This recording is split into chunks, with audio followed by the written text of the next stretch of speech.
There's a limit to every man's patience. You can kick him while he's down, doubt his strength, disrespect his loyalty, but one day he stops apologizing for existing. Others mistake good for easy. Easy to manipulate, easy to disrespect, easy to take digs at and expect him to just take it. But when a good man finally breaks, he doesn't explode. He transforms. Every betrayal, every fake smile, every lie, every snicker, every moment he stayed silent becomes fuel. And when he finally decides he's done being the nice guy, there's no going back.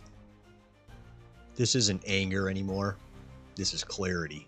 The old him, the one who smiled to ease tension, the one who stayed quiet to keep peace, the one who broke eye contact to avoid conflict, dies quietly. And a new man walks forward without permission. That's where real strength is born, not from rage, but from resolve. Compassion stays, but boundaries turn to iron. You stop chasing respect and start commanding it.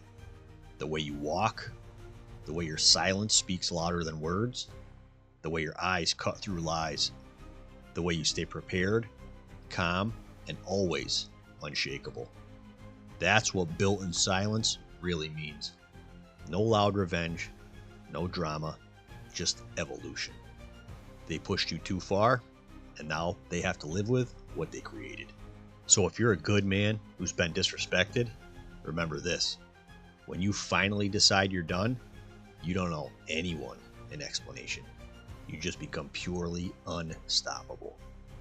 It's not easy to know when you've reached that point, but when you do, you'll feel it in your soul. And from that moment on, no one gets your respect or even a smile by default. They earn it.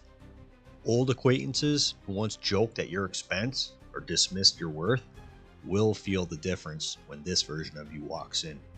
No longer soft-spoken or easy to dismiss, but calm, confident, and always ready to strike if pushed. Like a lion moving through the jungle, always unbothered by the noise of hyenas until they get too close. Then, it's game over. A man who wakes up one day and realizes people mistake kindness for weakness, but if you disrespect me, there will be no kindness left to find.